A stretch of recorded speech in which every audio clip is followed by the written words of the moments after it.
Olá, tudo bem? Hoje o PerenhaCast está diferente. Faz tempo que eu não venho, mas quem não me conhece, eu sou a Daniela Dias, estou com o Miguel Perenha, que é meu filho.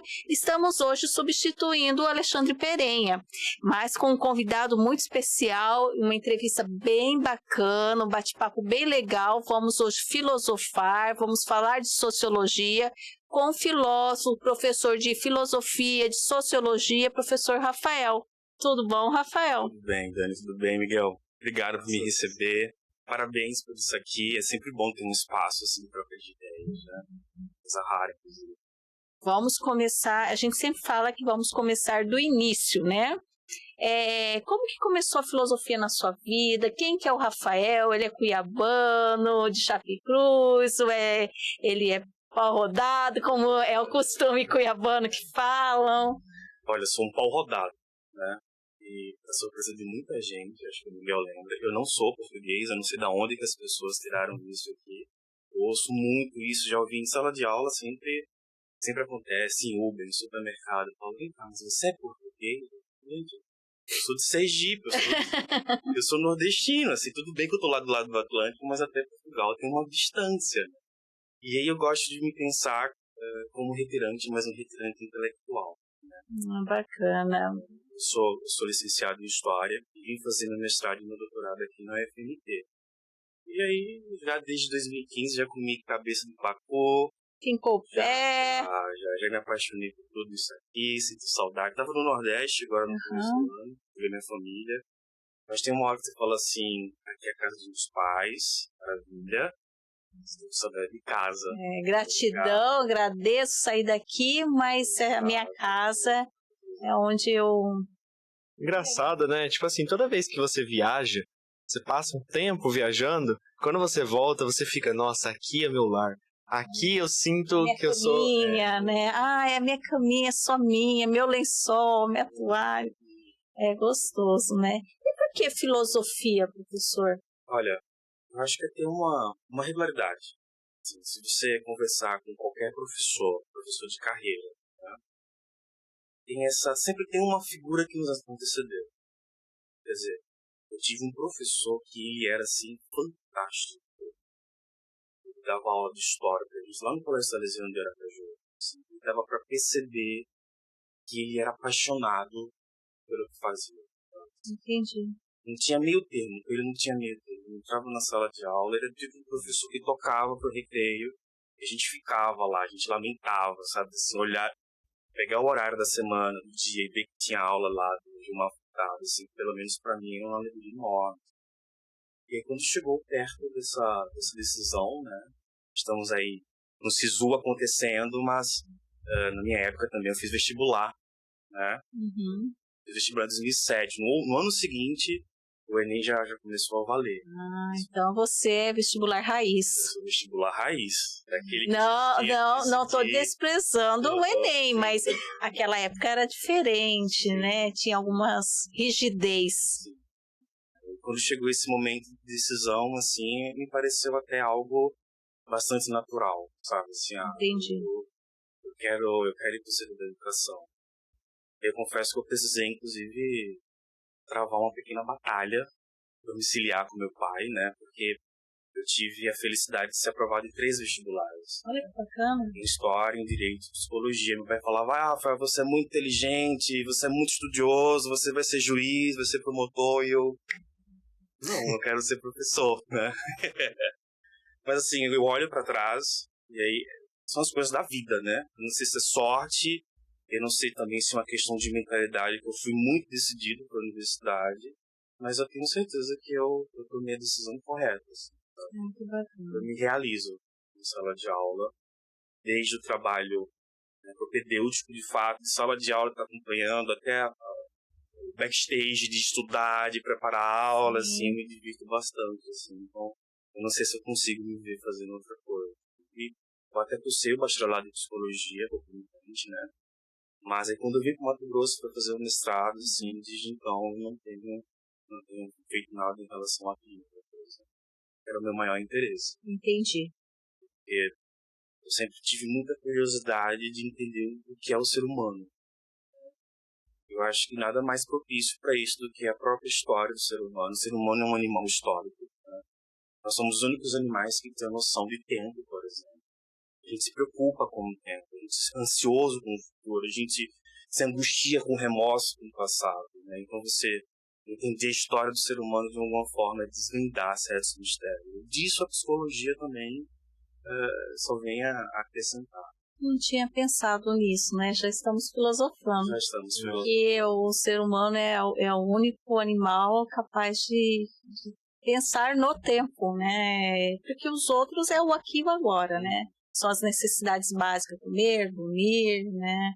Reproduzir. Que interessante. Eu confesso que eu comecei assim, a ter conhecimento de filosofia na minha adolescência. Eu falo assim que eu sou uma herdeira milionária, porque o meu pai, que está no céu hoje, ele me deixou assim vários legados, que é a educação, principalmente, mas o prazer na leitura, o prazer no conhecer, né, no conhecer coisas novas. E ele me dava de presente, sempre me deu de presente livros. E um livro que ele me deu, quando eu tinha 12, 13 anos, não me recordo, era O Mundo de Sofia. E foi aí que eu tive o primeiro conhecimento com a filosofia, né? Mas assim, eu gostaria que o senhor explicasse o que é filosofia. Eu sempre falo senhor para todo professor, porque eu acho que assim, eu tenho a convicção que é um respeito, né, assim, pela profissão. Então eu vou chamá-lo, né, nesse bate-papo, muitas vezes de senhor. Mas o que o senhor fala pra gente sobre filosofia? O que é filosofia? Bom, aí a gente pode abrir essa discussão para dois caminhos, mas que não são contraditórios, não são opostos. Né? Eu gosto de pensar a filosofia como atividade humana. A capacidade que nós temos de pensar, mas principalmente de levantar questões, é o que faz a gente filosofar. Entendi. Então, a gente está pensando absolutamente sobre tudo o tempo inteiro. Eu acho que talvez seja isso uma das coisas mais agradáveis na filosofia, que um filósofo ele pode se debruçar por vários temas. Claro que a gente vai se especializando em decorrência de paixão, em decorrência da própria trajetória de vida, mas você tem filósofos que é absolutamente apaixonado pela matemática, pela política, pelo comportamento humano, pelo cosmos, pelos astros, pelo universo, enfim. A filosofia ela se adapta bem justamente porque ela faz parte, ela está totalmente interligada com a história do pensamento humano. Né? Então, filosofar é viver. Então, existe uma filosofia do cotidiano. Né? Que a gente pode pensar assim, quando a gente exprime uma opinião, quando a gente emite um juízo de valor, quando a gente julga, quando a gente escolhe, né? Eu quero ser, que curso eu vou fazer, o que é que eu vou pensar, o que é que eu... Né? Entende? Então, tudo isso faz parte da filosofia. Porém, existe uma filosofia que ela é também acadêmica, né? Que é essa que a gente ensina na escola. Na escola, a filosofia ela tem um quê mais travesso, porque é um lugar onde essas duas filosofias elas precisam se relacionar, né? Porque você pegar um moleque ali que está com 15 anos, 16 anos, que é o meu público, né? Os professores de ensino médio, e às vezes falar de Thomas Hobbes, falar de Jean-Jacques Rousseau, falar de John Locke, para entender se o ser humano é mau ou é bom, né? Com pensadores que, para eles, né? Nossa, mas esse cara já morreu tem tantos séculos e tá aí, esse cidadão barbudo querendo, né? Mas, ao mesmo tempo, pegar essa filosofia acadêmica, organizada, sistêmica, controlada, e pensar, olha, tudo isso que já foi dito, ela pode ser vivida. Né?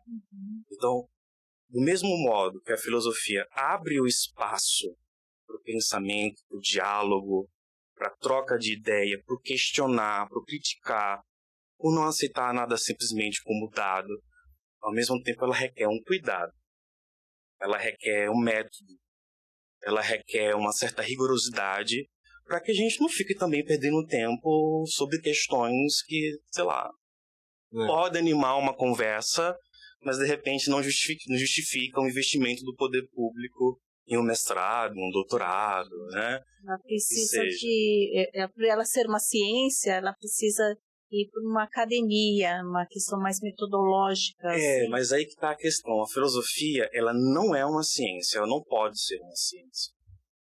Porque um cientista, ele tem uma obrigatoriedade com a verdade. Certo? A função do cientista é, muitas vezes, descobrir a causa ou o porquê de algum fenômeno, seja ele qual for. Fenômeno natural, fenômeno humano, que seja. Então, ele fica preso, ele precisa respeitar uma série de linhas argumentativas, né? Que aí precisa ser reproduzida e essas coisas todas. Um filósofo não. Um filósofo, talvez a principal função do filósofo seja justamente quebrar essas verdades. Questionar. Absolutamente. Então, quando o cientista vem e fala, olha, isso é isso, e o filósofo vem, será? Será que não existe outra forma de enxergar? Será que não existe uma outra forma de gente explicar? Será que não... Somente essa palavra, será? Essa dúvida, esse ceticismo, já coloca o filósofo um pouco mais distanciado ali do cientista, por exemplo, né? Mas isso não significa dizer que um filósofo ele não promova verdades, ele não crie verdades, entende? Mas é que a cabeça filosófica ela precisa ter uma maior liberdade do que a do cientista. Entendi. Entende? Mas várias ciências, né? Uma coisa que eu sempre falava em sala de aula, né? Um desafio que eu fazia para os meus alunos, inclusive. Toda ciência, seja ela qual for, elas são filhas da filosofia. Veja, a matemática, né, as ciências, os sociais, português, tudo ele foi decorrente foi originado de um filósofo, de um pensamento. Exatamente. Né? E se você pegar ali os grandes nomes da ciência, né, Revolução Científica, Nicolau Copérnico, Galileu Galilei, Johannes Kepler, aí você passa um pouquinho mais para frente, né, cientistas contemporâneos, Albert Einstein, Marie Curie, todos eles eram filósofos também. Sim. O próprio Hawkins também, né? Um físico que tem a capacidade de fazer a história do tempo. Isso é muito abstrato, isso é muito filosófico, entende? Mas a filosofia, ela tem, então, talvez essa função, né? De gerar e até mesmo parir, dar autonomia para os seus filhos, vão lá, vão fazer o que você tem que ser feito, mas não me obrigue a concordar com o que você me diz. Que essa não é a minha função. Você vê, professor, o novo satélite, que eu não esqueci o nome agora, não sei se você lembra, mas o novo satélite que saiu, o novo observatório, está começando a quebrar a teoria do Big Bang, né? E aí os filósofos estão agora por viu, né? Não só os filósofos, eu não estou indo para o lado religioso, mas... que ele achou registros de luz que são antes do que disseram, tipo assim, só exemplo. Big Bang aconteceu há 50 bilhões de anos atrás. Eles acharam registros de luz de 100 bilhões de anos atrás. Quebrou a ideia do Big Bang. Isso, né? E aí muitos filósofos falaram, né? Será que o Big Bang... Porque era uma teoria meio que absoluta, né? Nós viemos o Big Bang na ciência, ponto. Né? Não estou falando do lado religioso, esotérico, né? Não é esse o lado, mas o lado científico. E os filósofos sempre vieram questionando, né? Será que não tem alguma coisa a mais, né? Aonde, né? E agora, com esse novo observatório, né? Veio quebrar, né? Por si essa teoria. Estão agora tentando fazer as defesas, né? Bem assim, né? Por causa disso, por causa daquilo, mas vai começar, os filósofos já estão começando, e eu acho que é isso, quebrar, né, dar o porquê, dar esse ponto de interrogação e a gente questionar, será que não dá para ver de um outro lado da moeda esse entendimento, né, porque a verdade é uma só, mas a minha verdade é diferente da sua, que é diferente da dele, né? Conforme os nossos conhecimentos, o nosso processo, a nossa vida, né? Como a gente entende o que é verdade. Não é mais ou menos isso que é a filosofia? É mais ou menos isso, sim. Muito embora nessa situação específica, assim, dá pra gente entender que para o cientista, né? A função dele também é perceber e entender que uma hora a teoria dele, a tese dele, tem que ser questionada. Sim. O que sustenta o discurso científico é a capacidade desses discursos sobreviver a críticas, né? Então é por isso que várias certezas que nós tínhamos, por hora, vai caindo, vão se desconstruindo, e outras verdades, outras elaborações, outros entendimentos vão colocando ali, vão ocupando esse lugar. Com certeza. Talvez para a gente não ficar um pouquinho mais na terra, vamos brincar assim, é só a gente observar como o discurso médico ele mudou muito a opinião em relação ao ovo. Né? O ovo. Como Por assim? um tempo o ovo era maravilhoso. Né? O ovo era o segundo, o terceiro alimento mais completo do mundo, só perdia pro leite materno. Aí de repente os médicos falam, não, ovo, colesterol, infarto, ovo é ruim. E de repente, daqui a pouco, um tempo, não é o ovo por completo, é só a gema. Então come só uma gema, o ovo e várias claras. Entendi? E isso faz parte do fazer científico, sabe? Assim, quando um cientista coloca na cabeça, eu duvido muito, né? Um cientista profissional, se ele colocar na cabeça que descobriu tudo, ou uma coisa ou outra, essa pessoa foi alçada, foi elevada ao nível de um deus, né? Ou essa pessoa está fazendo alguma coisa de muito errado. Porque o trabalho acadêmico, o trabalho científico, feito com, né, vontade, com princípio ético, quando você responde um ponto, opa, encontrei uma resposta, mas dessa resposta, assim, abre tantos caminhos, abre tantas outras dúvidas, assim, que a pessoa não se toma por satisfeito, sabe? E muitas vezes, gente de alto grau de conhecimento olha para trás e fala, não, olha, o que eu disse antes era isso, mas a experiência do trabalho, né, com conhecimento, eu já discordo de mim mesmo. E não tem nada de errado sobre isso, não tem absolutamente nenhum equívoco. Eu acho que isso é a evolução do ser humano, né? Eu sei que o que eu pensava quando eu tinha 10 anos é diferente quando eu tinha 15, 20, 25, por aí vai. De 5 em 5 anos a gente vai se reciclando. E agora, né, com muita informação, tudo mudando, às vezes você se recicla em um dia. Você pensava num dia, no outro dia você falou, não, eu ressignifiquei, pensei melhor, não é isso. Eu acho que o meu pensamento estava meio vago, né? Tem não sei se é estudo, uma pesquisa que fizeram. Uma pesquisa que fizeram que pegaram todas as notícias que tiveram, a primeira notícia que tiveram até antes da internet, e pegaram um ano só de notícias. E eles disseram que em um ano de notícias atuais, né, tipo 2019, 20, um desses anos, deu mais notícia que o mundo inteiro, desde a primeira notícia até antes da internet. Agora, professor, isso que o Miguel falou, a tecnologia atrapalhou o pensar? Não, essa discussão ela é histórica das áreas. Pra você ter uma ideia, né? Sócrates, que é um dos maiores filósofos um dos maiores pensadores da filosofia ocidental, ele não deixou absolutamente nada por escrito. Tudo que a gente sabe de Sócrates é de seus discípulos, assim. Sim. Somente Platão, né? E Sócrates não deixou nada por escrito, basicamente por dois princípios. Primeiro, porque ele queria ter o direito de errar, né? Então, para o Sócrates, quando você escreve, você se torna responsável eternamente por aquilo que você diz, por aquilo que você escreveu. Né? E se, como você bem colocou, se a única constância na vida humana é justamente essa transformação, é direito humano errar, se redimir e evoluir. Sim. Ninguém permanece mesmo para sempre, sério. Humanamente isso é impossível. Né? Mas um outro motivo para essa, né, postura do Sócrates é que ele acreditava que o livro, enquanto uma tecnologia, ele acabaria atrofiando a nossa memória. Né? E aí, se você conhece um pouco sobre a história da Grécia, os gregos eles davam muito valor principalmente à performance pública, né?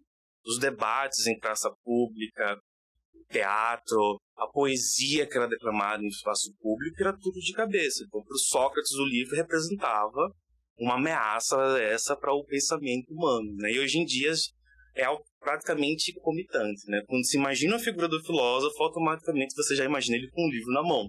Sim. Né? Uhum. E eu chego em sala de aula e falo, olha, não, isso tá errado, porque eu filosofei muito sobre jogo eletrônico, né? Meu mestrado e meu doutorado é sobre jogo eletrônico, né? Esse impacto ele traz pra gente. Então, assim, a informação e as tecnologias de informação, ela por si só, ela não significa muita coisa. Porque ela sempre tem um meio e um fim. Mas no fim das contas, quem vai fazer o uso dessa tecnologia somos nós. Nós que empregamos a tecnologia. Nós que inventamos certas tecnologias com certos objetivos. Nós que criamos tudo isso que aparentemente o nosso maior medo é justamente de a gente quebrar a nossa autonomia. Sim. Não é verdade? Sim. Então a gente pode pensar tecnologia, informação, fake news. Fake news, internet. É aquela velha discussão, sabe? A internet, ela emburrece as pessoas ou a internet demonstra como as pessoas são burras? No fim das contas, perceba, é a pessoa que está no centro. É de como você faz uso dessa informação. Então eu posso pegar meu celular, seja na rede social que é aparentemente supérflua, como o TikTok, né? Mas eu posso estar lá pesquisando conteúdo que vai me agregar. Não é verdade? Eu posso ir no YouTube atrás de uma informação para, de repente, me ajudar a corrigir lá o painel que ninguém conseguia fazer. Uhum. Não é verdade? Sim. Mas, ao mesmo tempo, também eu posso perder horas rolando Reels sobre Reels e depois meu cérebro tem essa sensação de que, pera, o que foi que eu vi? Nada. Não. Absolutamente nada. Claro.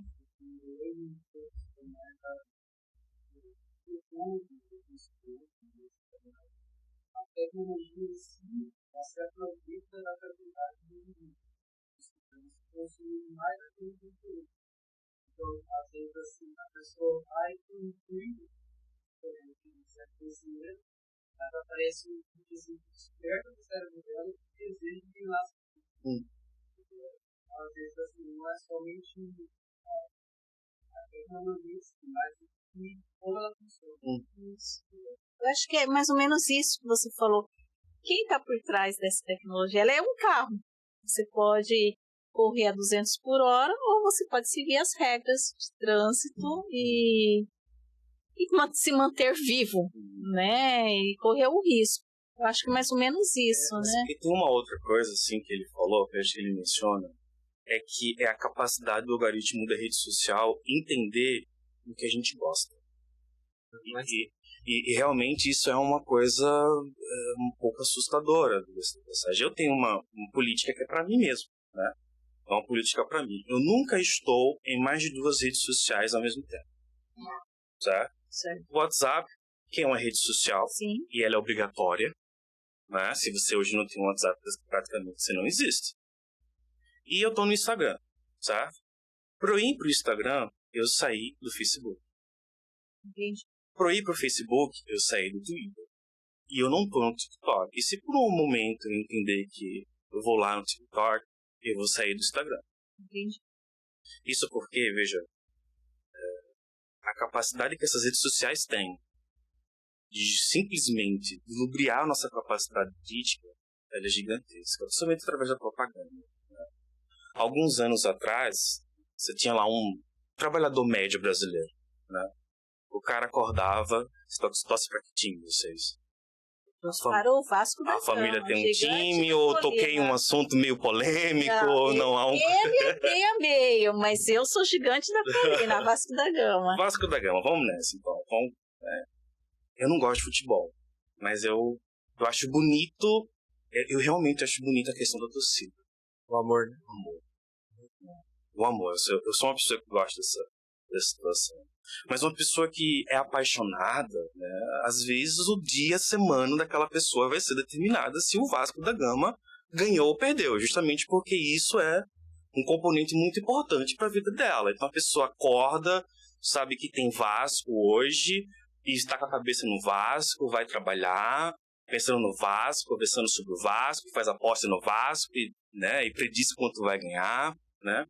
Então, se quer dizer, há 10, 15 anos para trás, esse trabalhador que passou ali 12 horas do seu dia, por mais que fale, não, trabalha-se 8. Não, você não trabalha 8.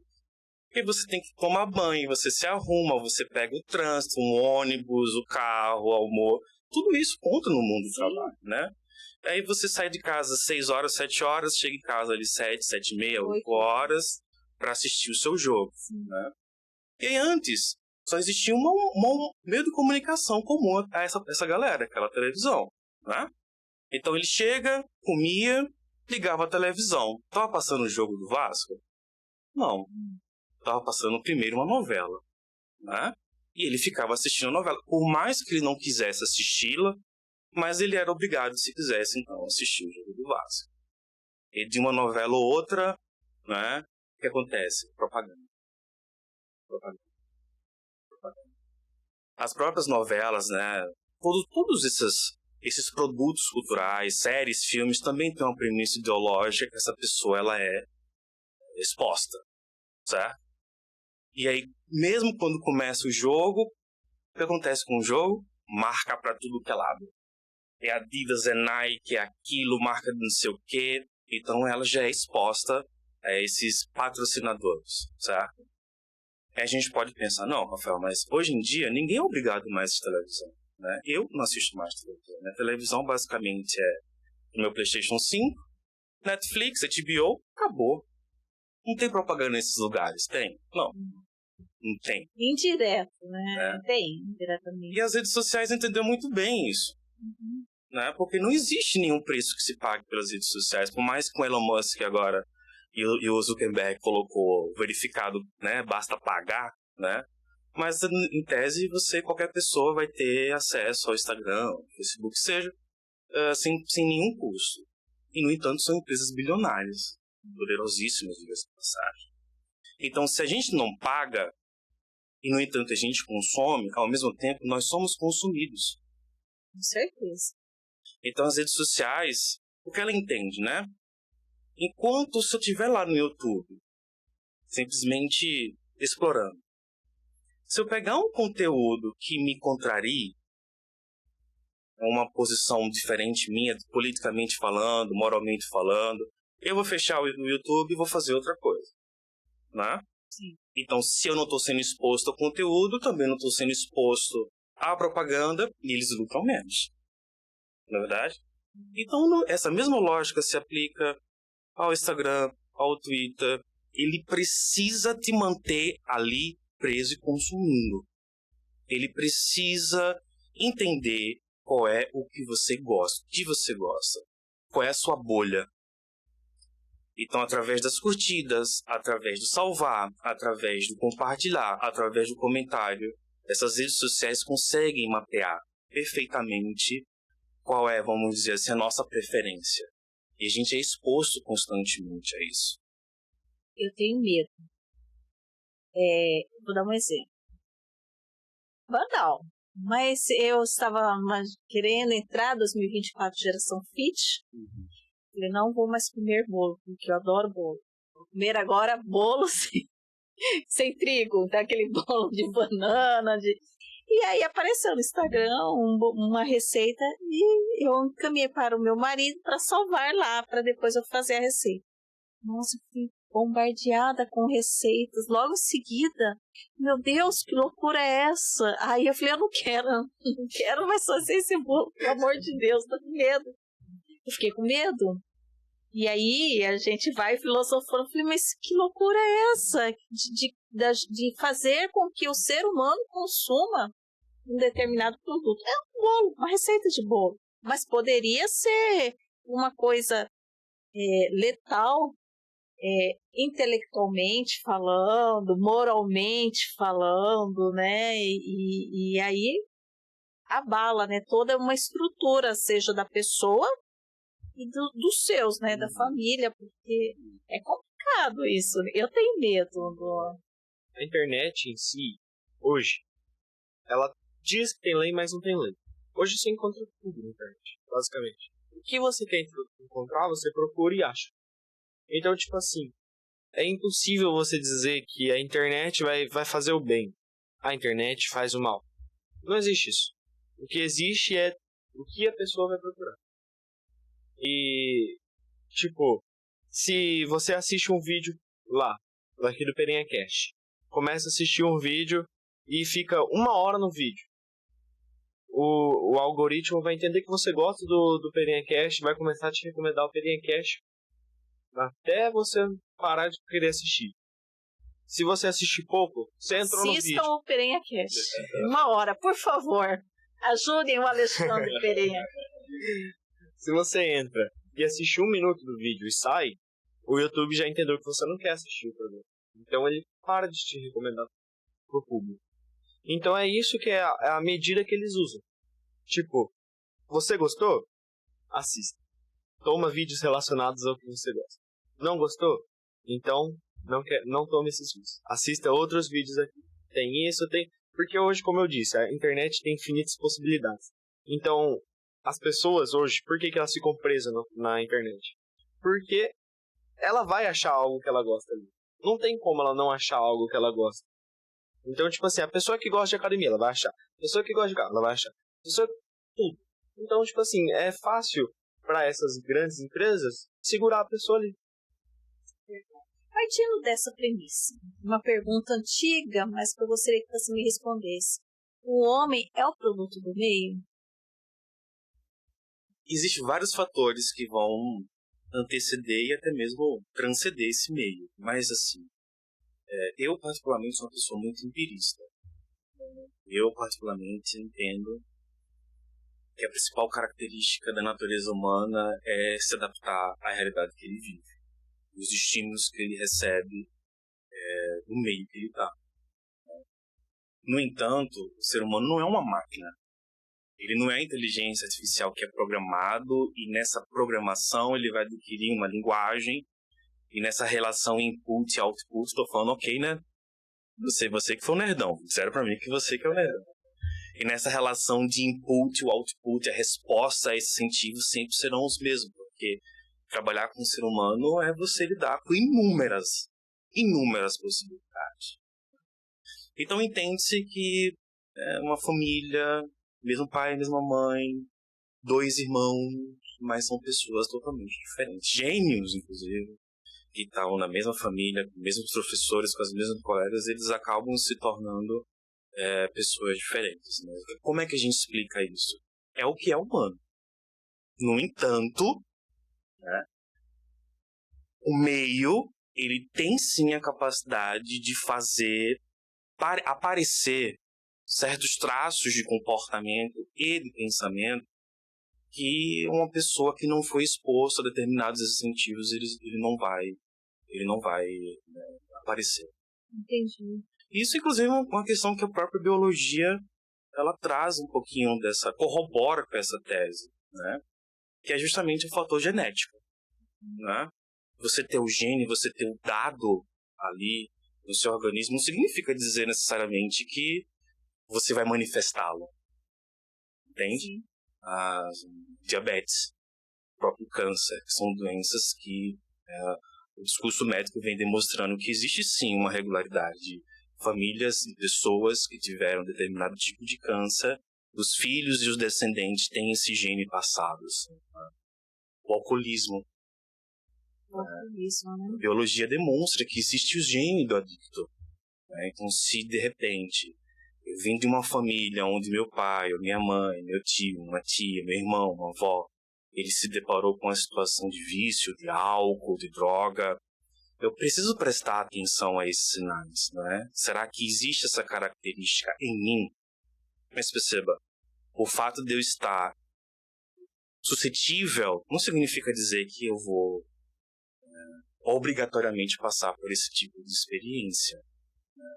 Porque nós, seres humanos, nós temos essa capacidade de atropelar, muitas vezes, a nossa própria natureza. Sim. Entende? Mas isso pro bem e isso pro ruim também. Isso pro mal também. Entendi. A pessoa se tornou um grande músico, um grande atleta.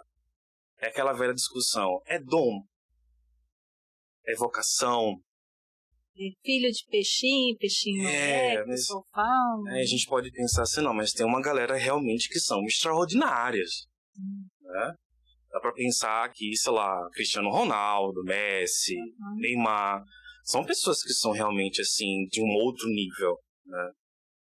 Eu particularmente fico até surpreso com o Cristiano Ronaldo, porque o cara tá com 38 anos já, né? 38, 39, quer dizer, a expectativa de profissional, né? De desempenho de um atleta de ponta é de no máximo ali 32, 33 anos. 30 anos é o ápice depois ele cai, depois decai, depois dos 30. E o cara conseguir entregar o jogo que ele consegue entregar, né? Mas eu fico pensando, né? Se Cristiano Ronaldo, de repente, não tivesse estímulo à bola. Se o Neymar não fosse descoberto pelo Santos, que foi por toda uma estrutura, será que ele realmente se tornaria bom de bola? Entende isso? E aí é justamente por isso que eu sou muito favorável que talvez uma das funções da escola, a principal função da escola, é permitir que a criança ela experimente um pouquinho de cada coisa. Simples assim. Que ela seja exposta a história, filosofia, matemática, química, física. E na educação física ela vai jogar handebol, basquete, ginástica, dança, vôlei. Porque uma hora ela pode se encontrar ali. Mas quer dizer, alguém precisa apresentar. Tá vendo isso? Vem cá. Faz sentido agora porque que as escolas investem em informática. Faz sentido agora. E apresentar hoje em dia em filosofia, sociologia, que antes, na minha época, não se existia. Existia o SPB, Educação Moral e Cívica, que namorava um pouquinho com a filosofia ou com a sociologia, mas bem de leve, né? E não existia. Então, assim, hoje é colocado ao jovem a maneira de como ele pensar, como ele se conhecer, como ele se posicionar frente a ele mesmo, frente à sociedade, seja a sociedade pequena, pelo qual ele convive, né, que seria o seu seio familiar, seja a sociedade micro, que é a escola, os amigos, e a macro, né, que somos todos. Mas eu vejo que esse jovem não está preparado, professor. Por quê? Eu tenho esse sentimento que ele não está preparado. Dani, se você prestar atenção, não sei se você é o filho mais novo, se é sobrinho. Tenho um filho de 12 anos. 12 anos é uma idade perfeita, assim, pra de repente você começar a prestar atenção. A juventude hoje são pessoas que têm um alto índice, uma alta inclinação para o que é digital, mas para o social e para o emocional são pessoas totalmente analfabetas. Pois é isso que eu vejo, sim. São pessoas que, assim, não aprendeu a lidar com frustração. E a culpa é de quem? Muitas vezes a frustração é vista como algo apocalíptico para eles. Pois é. Deus, meu mundo está acabando. Porque, às vezes, para uma criança atender um telefone, se bem que ninguém liga mais, né? Mas, sei lá, falar com alguém, né? Pedir informação para alguém, para algum desconhecido, e pegar um ônibus é uma dor muito grande, porque ela não sabe lidar com as pessoas que estão do seu lado ali. Né? Não dá para culpar, né? Porque essa coisa da culpa, ela simplifica muito a discussão. Mas a gente pode entender que ela, na verdade, é a conjuração de vários fatores. Né? Então, por exemplo, primeiro ponto, você tem uma mudança radical no conceito da própria família.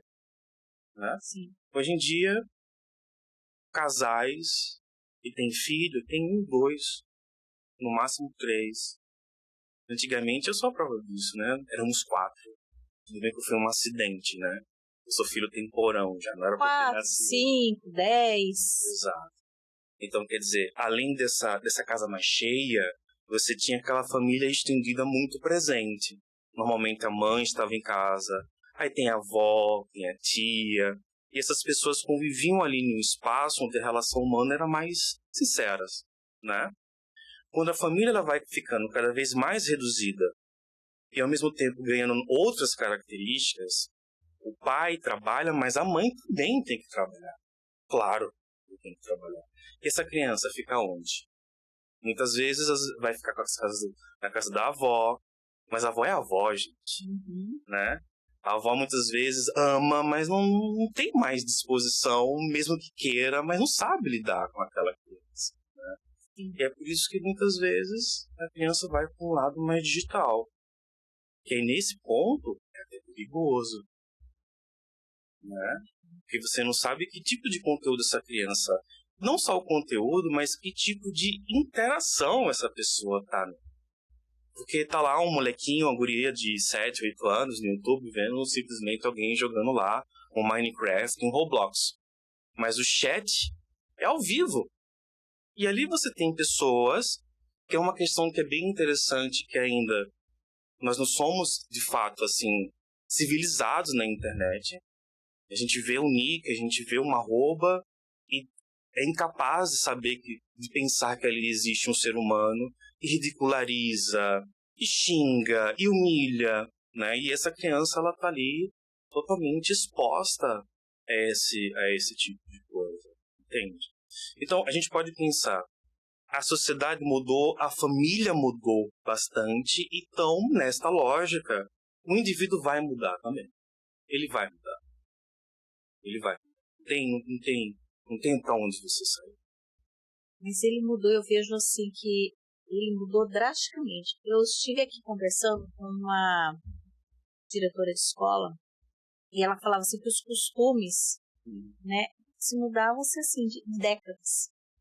Hoje o costume muda de semana, né? Hoje tá na moda, sei lá, o esmalte azul. Aí semana que vem lançou uma novela com esmalte verde, virou moda esmalte verde, né? E o costume, ele faz parte do hábito desse adolescente, né? Porque eu lembro que uma coisa que eu tinha como regra durava-se 10 anos, aí eu mudava de fase de vida, né? De infância para adolescência, eu mudei o meu pensamento. Hoje não, o adolescente, esse jovem, um dia ele muda, o que ele fala hoje para você. Você fala assim, mas você falou isso ontem para mim. Hoje você está falando outra coisa, e é isso, essas frustrações que eles não sabem lidar com o não, com o porquê, não sabe, eu acho que eles não sabem responder o porquê, né? Por quê? Por que você está fazendo isso? Por que você falou isso? Não sabe falar por que ele falou isso. Talvez seja por repetição. Eu fico meio preocupada assim, com essas questões filosóficas. O senhor não fica assim? Claro. Mas pensa comigo. Que certeza a gente tem hoje? Nada, né? Nada. Talvez, e não sou eu que estou dizendo, né? Um sociólogo muito famoso, chamado Zygmunt Bauman. Sim. O mundo contemporâneo, a principal característica dele é que tudo é perene. Absolutamente tudo. Até a forma que eu penso, até a forma que eu me relaciono, até a forma que eu me enxergo e me projeto. A gente não tem mais certeza absolutamente de nada, porque hoje as coisas elas são feitas simplesmente para ser consumidas. O consumo ele é instantâneo. Entende? Então, essa velocidade de mudança muitas vezes está por essa quebra. E tem até uma coisa meio que mística, né? Eu tenho certeza disso, tenho convicção disso, então eu vou me agarrar a essa verdade, a esse valor. Até a figura de Deus hoje é relativizada. Isso. Na verdade, porque você não tem... Tudo bem, vai. O IBGE mostra que a Igreja Católica, os católicos praticantes ainda são a maioria absoluta no Brasil. Mas aí você tem católicos que muitas vezes vão até a igreja evangélica, e o evangélico conversa com o católico, que ao mesmo tempo... Espírito. Entende? Então até a própria figura de Deus, ele é relativizado o tempo inteiro. Né? Então, significa dizer que também a gente tem muita dúvida, a gente tem muita incerteza. E nessa incerteza eu posso entrar em um desespero muito grande, inclusive de demonstrar quem eu sou. Entendi. Então, uma hora eu tô assim, daqui a pouco acontece algo que do nada eu me transformo, eu mudo. Né? Mas pensando sociologicamente, tem uma outra característica, que assim, a gente hoje tem várias gerações convivendo ao mesmo tempo. Sim. Coisa que não existia antigamente. Né? Eu vejo os meus alunos falam de bisavó, né? Alguns casos mais raros, de tataravó, e convivem. Sim. Não, professor, minha bisavó tem 70 anos. Eu falo, mas gente, meu pai tem 70 anos. Né? Então, assim, essas marcas de diferentes gerações, muitas vezes dá um certo desespero, principalmente para quem cuida. Para quem é pai, para quem é mãe, para quem é responsável, né? Acompanhar essas transformações, e essa é uma característica muito da juventude hoje. Eles querem para agora. E eles não querem negociar com você. Ele quer te olhar nos olhos e te tratar como igual. Entende? E muitas vezes não, mas nós não somos iguais. É justamente onde gera esse tipo de conflito. É complicado. Eu lembro que um psicólogo falou, se você quer conversar com o seu filho, fazer com que ele te entenda, você tem que abaixar, falar nos olhos dele de igual para igual. Aí a outra psicóloga, logo em seguida, né, tempos depois, falou, não, você é autoridade, ele tem que olhar para cima e você para baixo, não de igual para igual. E vai mudando, e você fala assim, meu Deus, como educar? Que jeito educar? Que jeito criar um cidadão de bem, um cidadão pensante, né? Um cidadão praticante dos atos corretos sociais, né? É difícil você pegar nesse sentido, né, professor? Não é isso, Miguel? É isso. Agora, eu tenho, assim, falando sobre isso, que eu falei, se o homem é o produto do meio, né? Eu lembro que eu tinha um chefe que ele falava assim, Daniela, a ocasião faz o ladrão. A ocasião faz o ladrão? Exemplo, ele falava assim, se você deixar sua carteira aqui, lógico que a pessoa que está aqui junto com você vai pegar. E eu falo, não pode, é princípio ético, está aqui, não é meu? Não é meu, você vai pegar. Como relativizando, né, o ato e meio que delegando para a vítima a culpabilidade daquele delito, né? E eu não consigo entender essa frase. A ocasião faz o ladrão filosoficamente, sociologicamente falando, professor? Explica pra gente. Ela só faria sentido se você admitir que todos nós somos ladrões. Entendi. Ela só faz sentido nesse aspecto. Assim. E que é uma linha muito problemática, porque se eu admitir que todos nós somos ladrões, eu não vou confiar em ninguém. E nessa desconfiança, aí não existe sociedade possível. Não existe sociedade onde a confiança não é bem estabelecida. E aí quando eu falo confiar, não é você conhecer intimamente alguém. É você minimamente acreditar que essa pessoa é tão civilizada quanto você, que partilha das mesmas regras sociais, que compreende as mesmas regras sociais e que lhe permite, em certa maneira, ter uma paz. Entendi. Entende? Uhum. Por exemplo, né? É um exemplo meio cotidiano, assim. Né? Se nós estivéssemos nós três andando na rua, né? Vamos atravessar aqui a avenida, e aí o semáforo do pedestre está vermelho, a gente para. Não é verdade? E aí quando esse semáforo fica verde, a gente continua andando com uma certa tranquilidade. Correto? Correto. Só que qualquer físico de quinta categoria diria pra gente, olha, presta atenção, que luz não é capaz de parar um objeto material não, tá? Então, essa segurança que nós temos não é na capacidade do semáforo parar o carro, mas é na confiança de que o condutor compartilha desse código social conosco, de que se está vermelho para ele e verde para a gente, ele vai parar no semáforo. Isso é confiar em gente que você nunca viu na vida. Simples assim. Simples assim. Entendi. Então é uma questão mais de ética. Entendi. Agora, se a gente pensar, o que é que pode transformar alguém a se tornar ladrão? Né? E aí a gente podia passar o resto do ano falando sobre isso. Mas se você pensar sociologicamente, até mesmo historicamente, assim, aqui no Brasil a gente está abraçando muito a discussão de uma renda mínima, certo? Inclusive gente da própria elite capitalista do Brasil. O que significa isso? De que qualquer cidadão brasileiro, mesmo que desempregado, né, ele vai receber um salário mínimo que seja. Isso porque existe primeiro um princípio de economia, né?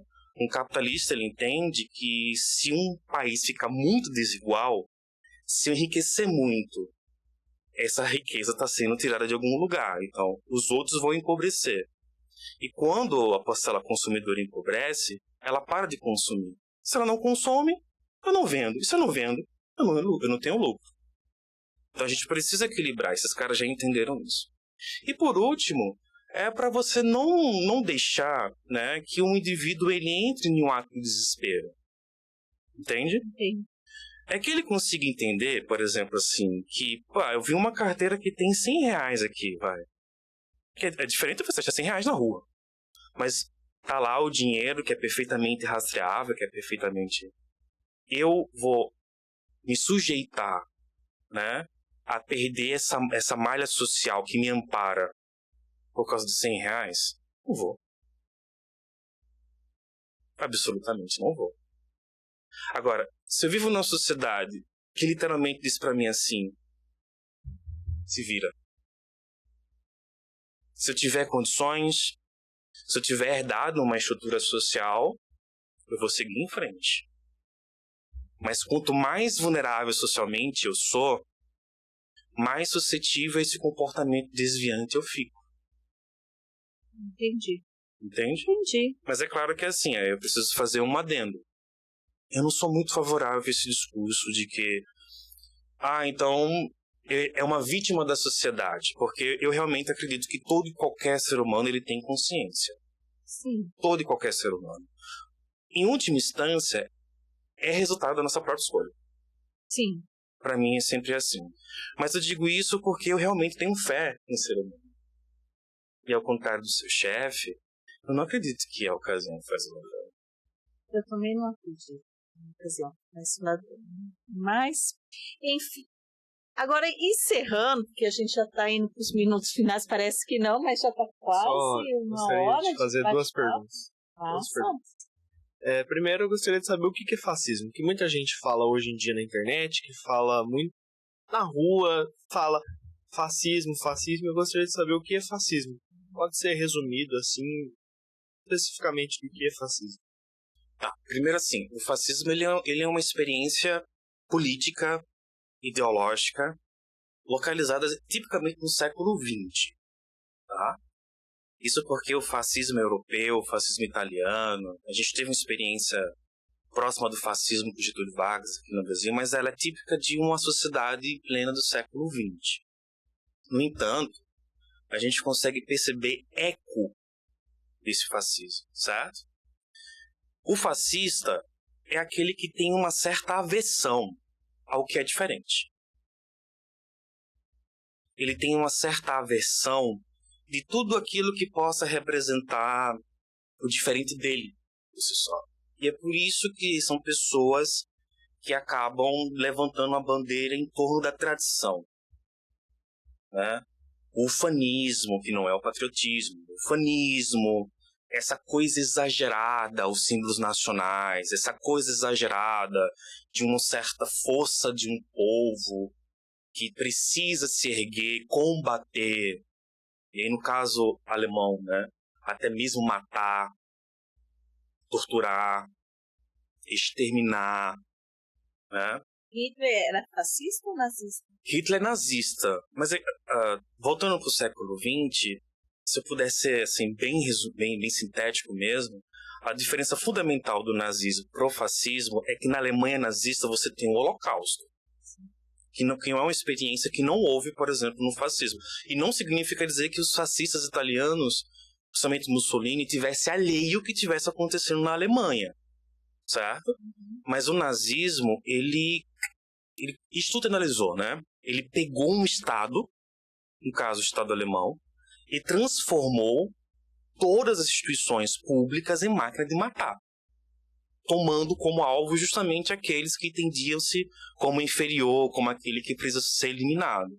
Principalmente os judeus, Mas a gente não pode esquecer do povo cigano, negros, homossexuais, gente que os alemães entendiam que representava a impureza para a sociedade e para a raça ariana. Então, o nazismo e o fascismo se conversam entre si. Conversa muito bem, entende? E como é que a gente pode pensar o fascismo nos dias atuais? Primeiro ponto, pessoas que aparentemente têm solução para tudo. Pessoas que, apesar de ter essa convicção de que sabe como resolver, não lhe diz como. Confia em mim. Eu sei o que é melhor para você. Confia em mim. Que Deus está falando comigo. Confia em mim. Mas como você vai fazer isso? Sou um pouco narcisista, não sou? Sim. Esse tipo de discurso é próprio de alguém que é fascista. E principalmente, por que o fascismo ele é muito contra a filosofia, a sociologia, a história, que são áreas por excelência que tá ali para te contradizer. Questionar. Entende? Mostrar para você que, olha, isso que você tá dizendo tem algumas coisas que não encaixa. E a gente não tá brincando com qualquer coisa, a gente tá falando de política, a gente tá falando de formas de dar condição de vida para uma certa sociedade. Entende? E por isso mesmo que outra característica do fascista é essa coisa da censura. Ser contra o pensamento adverso. Não só contra a filosofia, mas também contra a arte. Contra toda e qualquer forma de viver que não represente necessariamente aquilo que ele pensa como correto. A facilidade de tratar o outro ser humano como adjeto, como qualquer coisa. Você está morrendo, você está passando fome, está sofrido. Não é problema meu. É incapacidade de empatia. Então eu posso falar que os dois extremos, hoje, na nossa polarização da nossa sociedade política, são fascistas? Os dois extremos? Não só do fascismo, mas essa polarização é característica justamente de sociedade que, olha, existe alguma coisa na política que não tá indo muito mais... Não tá legal. Entende? Não tá legal. E veja, essa polarização por si só não ajuda ninguém. Não, absolutamente ninguém. Eu, como professor, eu tô até vendo, esse ano tem eleição, e professor, você vai votar em quem? Você vai votar em quem? Essa pergunta que você vai votar em quem? E eu não digo, não é porque não quero fazer doutrinação, porque eu acho que isso não é bem exatamente. Eu entendo que o professor tem sim muita capacidade de influência, muita, né? Mas uma vez que aquela criança está lá naquele seio familiar, sabe? Que ela vem, inclusive, com os valores familiares, não vai ser simplesmente eu dizer que vou votar em tal candidato, aquele candidato que vai mudar a cabeça dele. E tem todo um processo, né, de construção daquele ser, né? Mas eu não faço isso justamente porque eu entendo que a principal função do filósofo, do cientista social, do historiador, não é aplaudir políticos. É pelo contrário, é criticar. Sim. É questionar. É mostrar defeito. Não porque a gente quer mostrar que é contra. Não, mas é porque, veja, não existe a possibilidade de progresso, de desenvolvimento, de aperfeiçoamento, se ninguém olhar e falar, olha, isso está errado, vamos refazer? Isso aqui que está sendo planejado vai trazer um efeito catastrófico. Vamos repensar essa função do intelectual público. E aí talvez seja essa diferença, sabe? Fazer política não é a mesma coisa que fazer política. Então a gente pode falar de política em sala de aula, a gente pode e deve fazer uma educação política, inclusive para um estudante olhar e falar, isso é fascismo. É melhor não. Porque o fascismo ele deixou muitas feridas em aberto na história da humanidade. E o europeu, inclusive, entende muito bem isso. E toda essa questão que envolve refugiados, né? Não sei se vocês têm acompanhado. É porque estados como Finlândia, Alemanha, entendem que eles fizeram muito mal à humanidade como um todo. E meio que, em busca de redenção, é que eles falam, não, vem. Pode vir. Na Finlândia, inclusive, se você se dizer, olha, eu sou refugiado porque meu governo... Finlândia, Noruega, Terra do Sul. Dinamarca, são escandinavas, né? São países que têm uma política de abertura de imigrantes gigantesca, porque eles entendem que se hoje existe essa coisa chamada bem-estar social, estado de bem-estar social, que são países riquíssimos, mas é porque eles exploraram muito a África, a América. Então é meio que uma reparação histórica que esses países fazem, né? E a Alemanha, ela é a baluarte de tudo isso justamente por causa do nazismo, né? O povo alemão entendeu o que foi o nazismo, o que foi o fascismo, entendeu a chaga que ficou muito grande, e é por isso que ela é o país que mais atua em relação a direitos humanos, em relação aos direitos de refugiados, a uma espécie de uma distribuição de riquezas mundiais, né?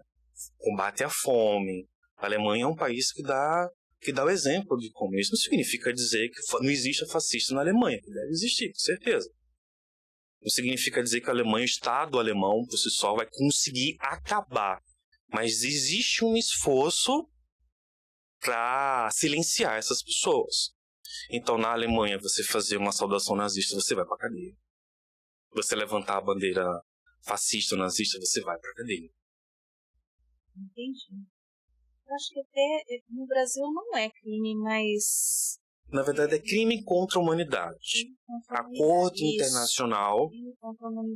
Internacional já delega que certos gestos, os próprios discursos de ódio, é um crime contra a dignidade humana e deve ser combatida de qualquer jeito. Porém, diferentes estados vigiam mais e punem com mais rigor do que outros. Mas eu acho assim, isso que você falou foi muito importante, porque ele tem que ser tratado assim, o conceito que é, como é, porque muitas vezes você colocar conceitos ou você características em uma fala de uma pessoa que às vezes não é. Ou, entendeu? O que eu quero dizer assim, ele falou aquilo e falou assim, você é isso. Só por isso. E não tem uma contextualização. Então, a tecnologia está trazendo isso. Se eu falo isso, eu falo todo o discurso de uma hora e printa uma frase e você é isso. Isso é muito perigoso, porque você está acusando uma pessoa de uma coisa que às vezes ela não é. Né? Às vezes é. Fora de contexto. Fora de contexto. Não só nisso, mas em todos os sentidos. É muito perigoso. Assim, não só isso, mas todos os conceitos, né? Você printar fala, hoje em dia a tecnologia está trazendo você printar falas e mudar o contexto, né, daquela situação. Falar, você é assim, você é do mal, você é do bem, né? Você é o santo, você não é o santo. É complicado, né, isso, né? A psicologia tem uma teoria que eu acho bem interessante, que é a teoria dos pontos, né? E qualquer encontro entre seres humanos, assim, é uma espécie de acontecimento, né? E aí, só que assim, quando a gente está diante de uma pessoa, essa pessoa vai mostrar alguns pontos de quem ela é. Bom, se é verdade ou não, acho que não importa para agora, mas ela vai mostrar alguns pontos. Entendi. Só que esses pontos, eles precisam ser ligados para fazer sentido para quem está dentro da gente, certo? E nessa ligação, a gente faz uma espécie de projeção. Quer dizer, essa figura geométrica que a ligação desses pontos formaram, não é a pessoa, mas aquilo que eu quero que essa pessoa seja. Entendi. Faz sentido para vocês? Então a gente está conversando aqui mais de uma hora, um pouco mais de uma hora, está super agradável, tá super gostoso. Mas perceba, como é que foi feito o convite? Professor, o senhor quer vir? Eu estou aqui enquanto professor. Mas em casa, eu sou filho, eu sou marido, eu sou vizinho, eu sou outros que eu não estou mostrando aqui agora. Sim. Entende? Sim. E aí perceba, quando a gente perde essa capacidade de minimamente fazer esse exercício, e de acreditar que aquela pessoa é aquilo que eu penso sobre ela, já pode ser um sinal de alerta também. Entendi. Porque eu vejo assim, muita gente hoje grava vídeo na internet falando na rua. Aí o cara pergunta assim, o que você achou dessa fala? Só isso. Aí o cara chega e fala, esse cara é fascista.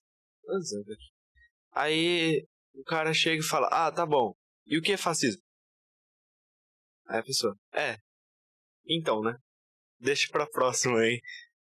E aí fica nesse, sem entender. Mas aí é reprodução de conteúdos Sim. rasos, né? Que vai reproduzindo como qualquer outro tipo de Então, conteúdo, né? É por isso que eu deixei aqui pra todo o público que estiver assistindo, que agora você entendeu o que é fascismo com o professor Rafael. Tá bom? É grande. Eu acho que assim, uma forma de combater o fascismo é a gente olhar pra nós mesmos. Também. Sim. Eu acho muito curioso, assim, eu acho muito legal, inclusive, né? Gente que acredita que tudo que ela gosta é melhor. Eu tenho medo. Nossa, mas essa Anitta, ela é muito vulgar. Mas isso aqui é muito bobo. Eu leio Vitor Hugo. Eu escuto a Nona Sinfonia de Beethoven. A primeira coisa que eu penso é, mas o fato de Beethoven ser bom automaticamente retira a qualidade de outros artistas. Não dá para os dois ser bons também? Sim. Não dá para entender que eu não gosto. Não serviu para mim. Mas para você, não tá fazendo mal para mim. E a gente pode ser feliz cada um ao seu modo. Eu acho que isso é uma sociedade, né? Exatamente. É uma evolução, uma sociedade adequada, ideal. Mas ainda a gente não vive nessa sociedade. Eu acho que nossa democracia ela é muito nova. Mas se você pegar uma democracia europeia, própria dos Estados Unidos, americana, é mais antiga que a nossa. Então a gente vai aprendendo com os nossos erros e acertos enquanto sociedade, né? Não deu certo assim, vamos rever, vamos tentar assim. Eu acho que a gente tem que ir construindo, né? Olhar sempre para o passado. Eu acho que eu adoro história, não por estudar, mas para ver os erros do passado, os acertos, falar assim, isso não foi legal, vai ser aplicado novamente, né? Numa sociedade, ou então, isso foi legal, deve ser aplicado hoje, a sociedade está diferente, né? Então vamos deixar lá para o passado, não vamos aplicar aquilo que hoje não cabe, né? Nessa sociedade não cabe aquela regra, aquela normativa que foi legal, mas para aquela época, nos 50, 1800, seja lá qual sociedade for, né? Porque a gente sempre evolui, mas a gente tem que olhar para trás, ver nossos legados, não é, professor? Eu acho que tem que ser mais ou menos por aí. Agora, encerrando, né? Porque a gente precisa encerrar, já passamos de mais de hora conversando com o professor de filosofia, Rafael. O que pensar para 2024 de uma sociedade, da nossa sociedade brasileira? Nossa, mas aí depende muito do contexto, né? Pensar eu queria no futuro dos nossos jovens que acabaram de fazer Enem, dos nossos adolescentes que estão com essa tecnologia. O que pensar dessa grandeza, né? Que vai ser os adultos futuros. Eu acho que é justamente essa grandeza que a gente precisa reconhecer, né? Quando falar de futuro é evidentemente falar de esperança, né? Eu acho que a minha esperança maior é que nós brasileiros consigamos ter uma autoestima melhor. Parar de querer ficar repetindo e imitando aquilo que é feito na Europa, nos Estados Unidos, sabe, aquela síndrome do vira-lata? A gente precisa, de uma vez por todas, entender que, cara, olha para esse país. Esse país é gigantesco, esse país é lindo, mas assim, a beleza dele é justamente na diversidade de gente, na diversidade cultural, na diversidade racial, na diversidade cultural. Sim, com certeza. Então, no dia que a gente entender assim, quer saber? Vamos pensar o que é melhor para o nosso país, explorando, pensando, a partir daqui de dentro. Eu acho que a gente vai conseguir um salto muito grande. Bacana, professor. Mensagem bem bacana, né, Miguel?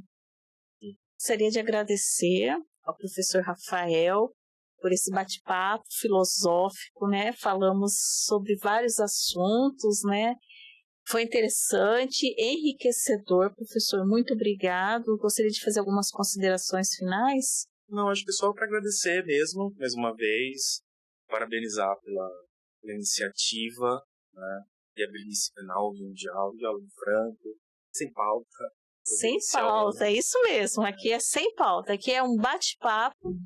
E eu falo que sempre quando eu estou aqui, faz tempo que eu não venho, né? O Alexandre, ele está ficando sozinho, mas ele sempre vem convidando a minha presença, do Miguel, mas toda vez que eu estou aqui, eu sempre aprendo.